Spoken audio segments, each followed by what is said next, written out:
Woke Supremacy News. Black Nationalist Society.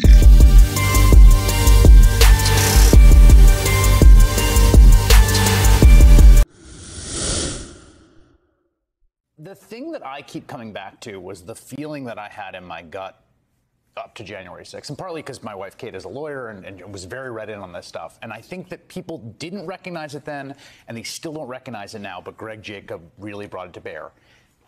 But for the Pence decision, the question of what came next was unresolved. That if Pence had gone the wrong way, that in some ways the sort of evil deviousness of the plan was that they had identified the proper weak link in the constitutional chain, that they had found the spot in the bank to break into to pull off the heist. There was one person to beat. There was one alarm to get through. It was Mike Pence. But had they gotten through, had they pressured Mike Pence, had they gotten to Mike Pence, the phrase that Greg Jacob used, which is a good phrase, the constitutional jump ball.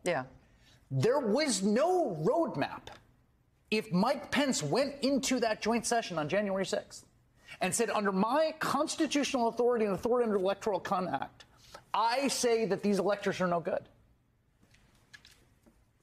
Right. And that, like, the what comes next question, which was stalking Kate in those days up to January 6th. My wife, who's a law professor, constitutional law professor, it was stalking me. And I think there was always this sense of like, this is all still crazy, or Trump's throwing a tantrum. It's like, no, like for all of their weird incompetence and bullying and the crankishness of John Eastman, the plan they happened upon, because it turned on one man. Yes. And the authority that the statute had given him on that day, they were not that far.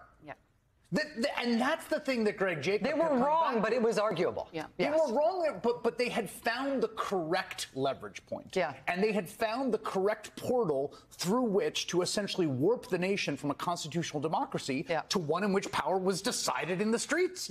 And the portal was Mike Pence and a few of his advisors and Judge Ludig, who basically say, you shall not pass, thank God. Joy? And by the way, I'm so glad that you said one man, and not one office. They didn't find the portal through the office of the vice presidency, because the quote that has stuck with me all day is also from Greg Jacob, where he says to Eastman, do you really want Kamala Harris to have that power? I mean, wow, I wish Al Gore had that memo back in 2001. He could have just said, I declare I win Florida. I am president. So ordered. He's like, I wish he had that memo. He didn't. And Eastman says back to him, oh, no. Right. Al Gore shouldn't have had that power. Nope. Kamala Harris shouldn't have that power. But we should do this today. So he didn't mean the vice presidency was the portal. He meant this one guy. And that if we can weaken him, I was struck by the relentless. Show them who you are, son.